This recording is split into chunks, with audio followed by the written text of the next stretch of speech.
this this episode just really hit me. Like completely took me off guard.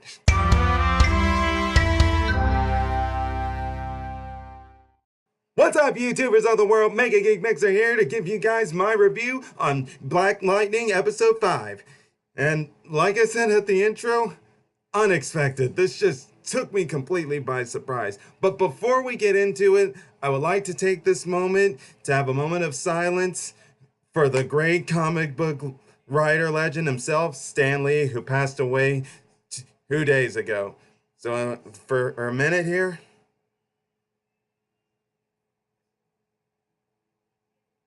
May God watch over you, Stanley. Rest in peace. Your legacy will live on within all of us. Amen.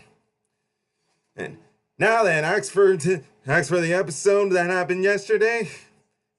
I was just like filled up with the emotions. The opening scene of just seeing Peter Gambi talking with this Chinese guy and then just looking like he's getting some food. Also do his regular stuff, and then out of nowhere, these guys, these gunmen who were no doubt hired by somebody, Tobias Whale or the ASA, they go and attack him. And pretty much this was just reminding me of Nick Fury back in Captain America Winter Soldier when he was being attacked by Hydra and everything. The computer telling him the integrity, the power of the integrity, how it was decreasing percent by percent, and then finally to the point where he finally got turned over and the car exploded. I'm like, no, he cannot be dead. And this is pretty much how it was. I mean, the thing with Jefferson finding out, I was just like him. There's no way he can be dead. And I'm still thinking that. Even after everything that I saw, I am still thinking that. Because there's no body or anything to show. And when it comes to comic books, I need to see a body to know if the confirmation is true. But still, even though I still think he might still be out there, it doesn't change the fact of how impactful the emotions were felt when each of the Jefferson Pierce family were grieving for him in his own different way, especially for Jefferson. I mean, when he got the news and denial and then lashing out on his family and then getting into a bar fight, to the final moment at the ending where he was at the shop and just all the memories flooding through him and everything, such as the pocket watch he got when Lynn went to Peter Gambi's house and got in and tried to say, Jefferson, you should have it, and then he just lashed out on her for that. So when he went to the store and was looking at it and everything that belonged to him, it really showed them how much Jefferson cared for and loved Peter Gambi. Now, I've seen the comics and I definitely know their relationship. So the fact that they had it also in the TV series, it was no surprise, but it didn't change the emotional impact I felt for him. When Jefferson was crying in that scene when he was at his store, I'm not gonna lie, a few tears were coming out of my eyes. Yeah. And I'm not gonna lie, even still, the emotion is in me. But not only that, it wasn't just the fact that we got Peter Gambi's death. We were also introduced to some more unusual things that happened in this episode. Now, Anissa, when she found out that Peter Gambi died, she dealt with her grief by going to see Grace. Yeah, she went to Grace for moral support, or a moral anchor, as it were.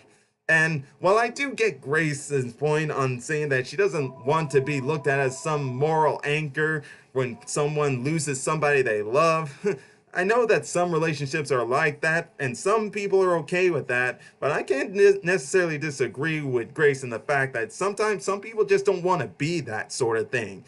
They want to actually be someone you don't just come to when you're feeling down and out and expect this guy to just help you when you're down and out. But even still, though, it's nice to still know that they seem to be working with Anissa and Grace on trying to get their relationship going. Yeah, because first off, here you have, when she comes in, she and Grace get it on with each other, but even at the morning, Grace Grace is still like saying, "No, I've been hurt before, and I don't want to be hurt again." And the fact that Anissa didn't say that she won't hurt her, like look her in the eyes and say that, well, it just made Grace be like, "Yeah, that's what I thought." Although in her case, here's the thing where we learn something about Grace that not even Anissa knows right now, and that's the fact that she has powers. Like, what kind of powers does she have? Well, we don't know. All we just know is that when we saw it, there was some sort of movement going on in her arms from seeing on her tattoos to her neck.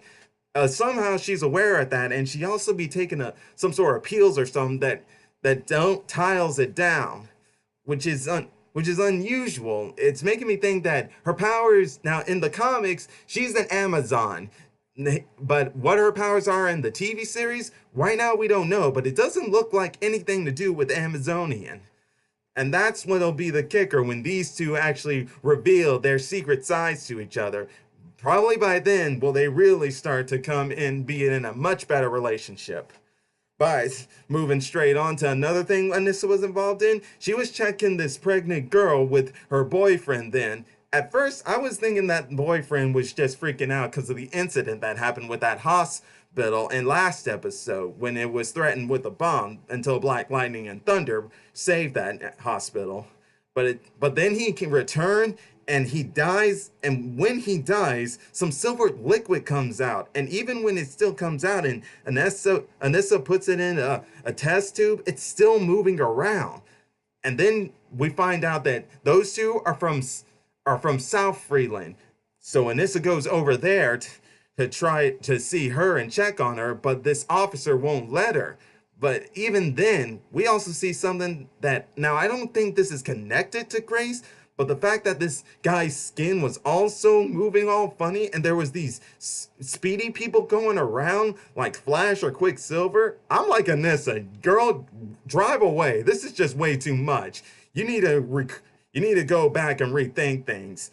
Think of tactical retreat was a great move there, Anissa, because even I was gonna be like agreeing with that. Yeah, but also in this episode, we were, as you know, Dr. Lin has been working with this Dr. Jace person, who's a very antagonist woman here, and she doesn't hesitate to look at people as guinea pigs and stuff.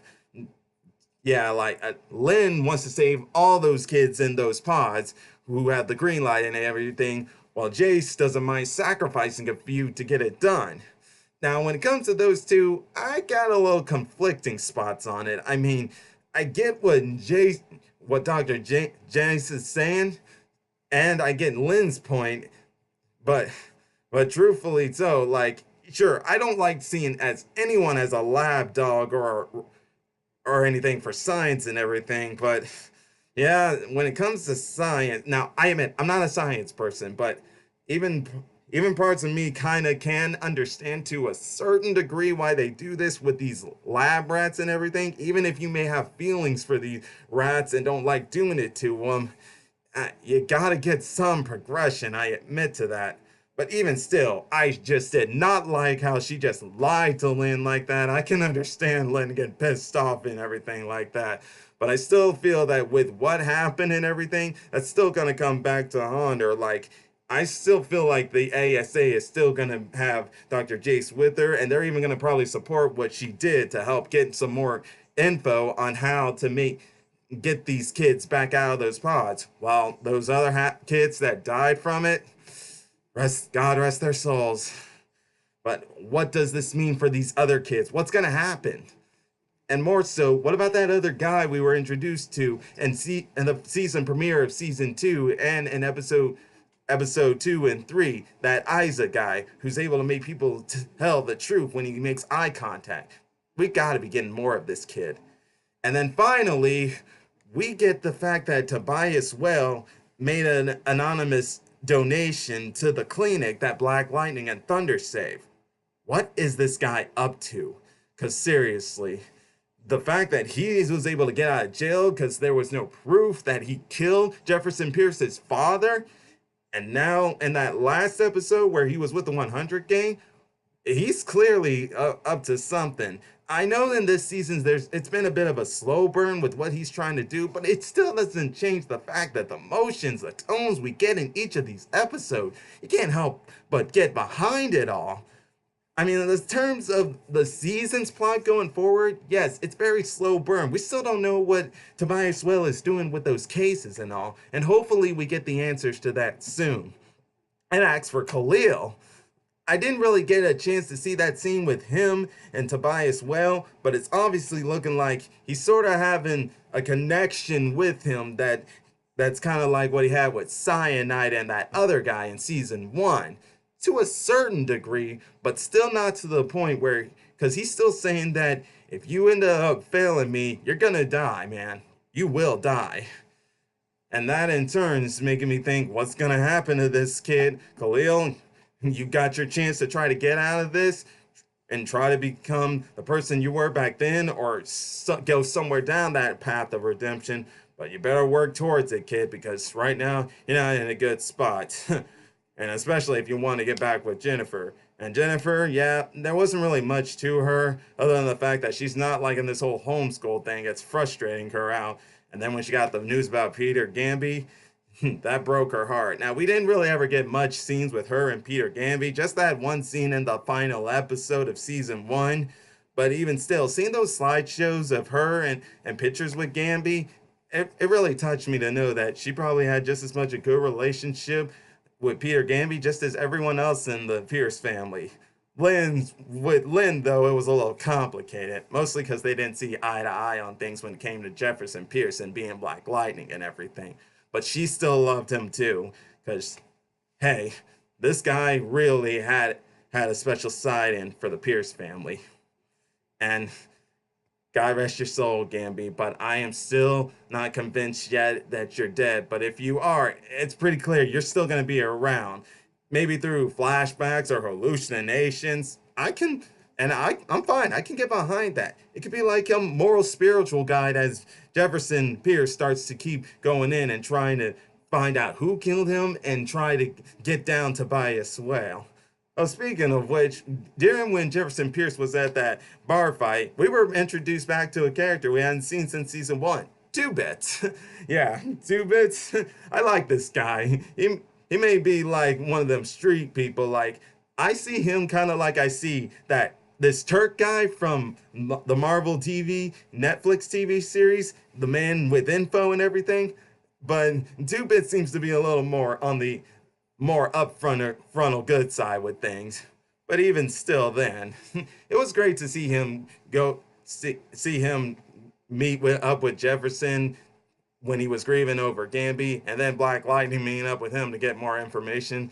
I'm sure there's still more we're going to be having going forward. But in any case, that's all for today. I would like to know what you guys thought of this episode. Was it good? Could you feel the emotions? No, knowing everyone was grieving over Gambi, and what are your thoughts going forward with the next few episodes and what's going on in South Freeland? I would really like to know your guys' thoughts. All you gotta do is leave it in the comment section down below. And if you're enjoying my videos, all you gotta do is click the like button, subscribe to the channel, and hit that bell icon to be notified of more videos. And until then, oh, but before I go, let me just say, 5 out of 5 stars for this episode. But until then, Mega Geek Mixer is signing out. Bye!